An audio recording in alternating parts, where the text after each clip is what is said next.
בני קרפולוב וארנולד יזרסקי, ערב טוב לכם. טוב, אתם מבחינתי מייצגים פה את התקווה של הספורט הישראלי מכל מיני בחינות, ותכף נבין למה. ספרו לנו קצת על העשייה שלכם בזמן האחרון. בני, אתה כבר הרבה שנים מתעסק בספורט, נכון? כן, אני עוד מילדות, אבא שלי היה מנהל איזה מרכז ספורט באוקראינה, אז כמעט ניסיתי את כל ענפי ספורט האולימפיים. כשהייתי ילד קטן, הענף המקצועי הראשון זה אגרוף באוקראינה. אחר כך התעסקתי בפיתוח גוף בארץ, זכיתי במר ישראל בשנת 98. רגע, מר ישראל? כן. מה זה? מר ישראל זה שם שנותנים למי שזוכה בתחרות פיתוח גוף. כן, בודי בילדינג. והייתי קצת יותר... והיית מקום ראשון. כן, הייתי מקום ראשון. יש כל מיני ליגות, באחת מהליגות נאבה הייתי מקום ראשון, ובעצם אחרי זמן מסוים אני הפסקתי להתאמן, כי ראיתי שזה רק להכניס בפנים, אוכל, לישון, לאכול, לישון, להתאמן, לאכול, לישון, להתאמן. באיזשהו שלב זה קצת נמאס לי, ואז התעסקתי בענפי ספורט האחרים. וכרגע יש הרבה חברים שאנחנו התאחדנו, ואנחנו בעצם מתעסקים באיזה ספורט שנקרא קטלבלס, שהוא חדש בארץ. שוב? קטלבלס. קטל זה קומקום, בל זה פעמון, אבל זה נראה... יש פה דוגמה? כן, יש שם... אפשר לארגן לנו? אולי מירב תביא לנו. אפשר להביא אחד? כן, ארנולד יביא לנו. זה כבד, אי אפשר שכל אחד יסחוב את זה. לא, בסדר, דווקא הבאנו משהו למתחילים. אז למה קומקום? מה? יש איזה סיפור עם זה, לא כן? העניין שלא סיפור, העניין שדווקא לספורט שהוא לא כל כך קבוצתי ולא כל כך...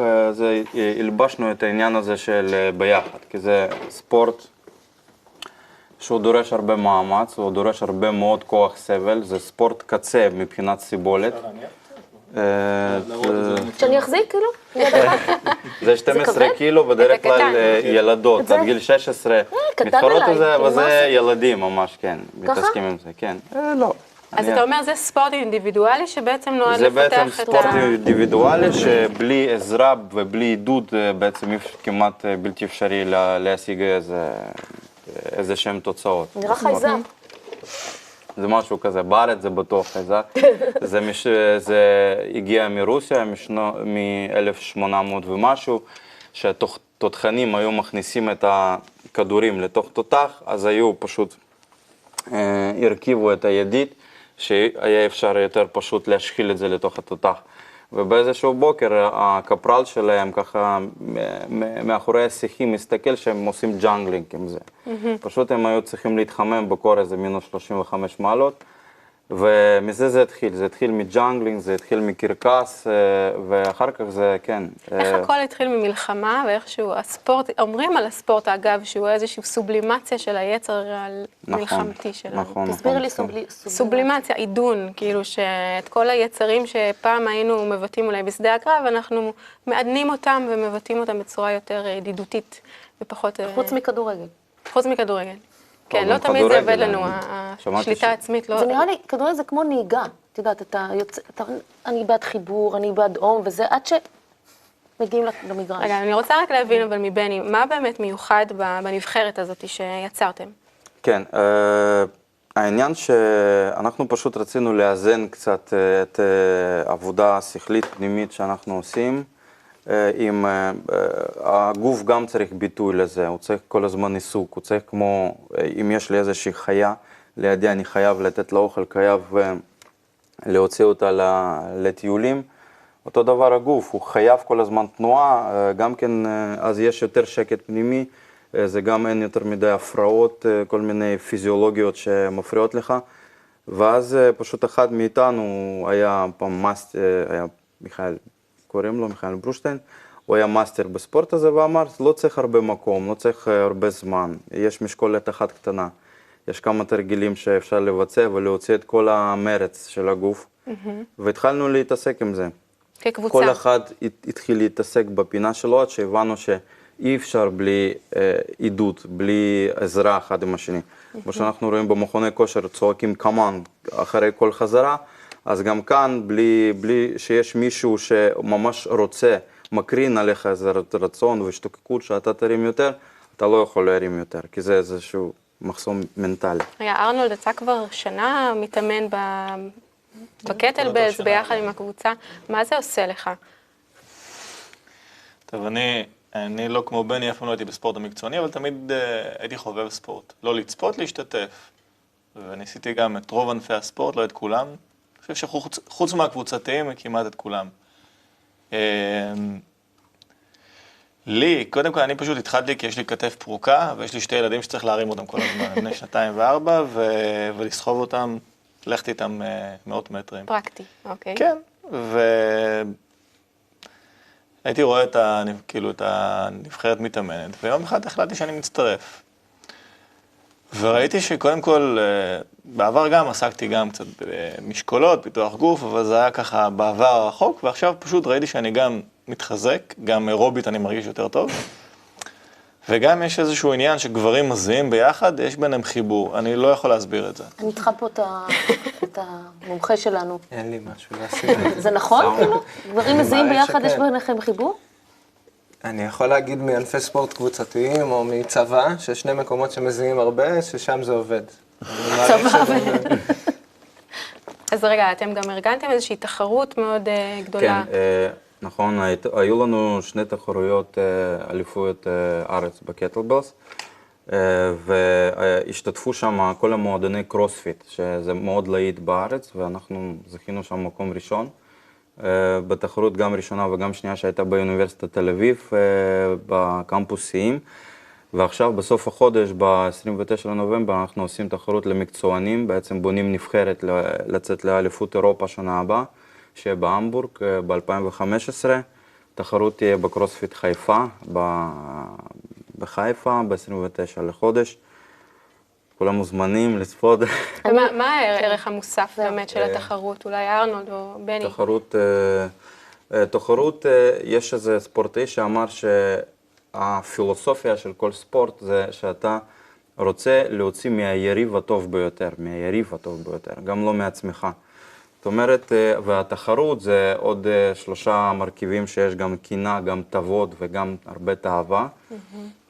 בזמן התחרות, ואז 3 מה שנקרא תכונות האלה הם מאוד עוזרים להוציא את הטוב ביותר מהאדם, למרות שזה תכונות מאוד אגרסיביות וחזקות, זה דווקא מה שמוציא את האדם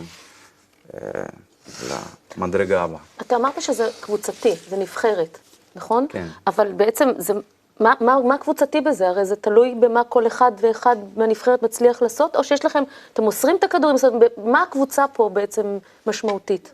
קבוצה... אני פה פשוט חייב... האגרונום בכלל, נכון? כן. זה נראה ענף ספורט שהוא מאוד אינדיבידואליסטי. כאילו הבן אדם והמשקולת, והוא צריך להרים כמה שיותר פעמים על זמן ועל משקל, זהו. אז מה פה קבוצה? כאילו לא קשור, לא שייך. אתה יכול לבד לקנות איזה סט משקולות, ולהתאמן בזה בבית. למה זה כל כך בער בי? כי זה משקולות מוזרות, התנועות הן מוזרות, ולוקח הרבה זמן להבין בכלל מה... ואני ניסיתי, יש נגיד 3 אימונים בשבוע, ובאימונים מי שמתמיד ככה לאט לאט מתקדם עם הקבוצה, וזה נורא כיף ומחבר, וגם רואה תוצאות. ואני ניסיתי כמה פעמים לבוא לבד, נגיד פספסתי אימון, ניסיתי לבוא לבד, עליתי על הגג, כל המשקולות שם, וניסיתי לעשות אימון לבד, כאילו אני פחות או יותר מכיר את התנועות, החימות, כל המהלך שלה, ולא הצלחתי. זה מאוד מוזר, פשוט לא הצלחתי, הסתכלתי על המשקולת, עשיתי חימום, 15 שעה כמו שצריך, שמתי את המשקולת מולי, כאילו אני מסתדר משקולת של חימום, משקולת של... ומשקולת שאתה עובד, של עבודה. והסתכלנו אחד על השני, הנחתי אותה חזרה במקום והלכתי הביתה. בלי קבוצה זה לא עובד. אז בדיוק במילים האלה, אני רוצה שאנחנו נעבור עכשיו, זאת איזושהי סדנה קצרה, שכל אחד ידבר ככה בתורו, כמו שאנחנו עושים ממש ככה בקצרה. ניסינו ככה לגעת באמת בספורט כאיזשהו ראי למצב החברתי שלנו, לפירוד לעומת הפוטנציאל שיש לחיבור, ויש לנו פה כן דוגמאות של עשייה שמקדמת את העניין הזה, והייתי רוצה שכל אחד ככה יגיד מה הוא היה מאחל לספורט הישראלי. במשפט או שניים.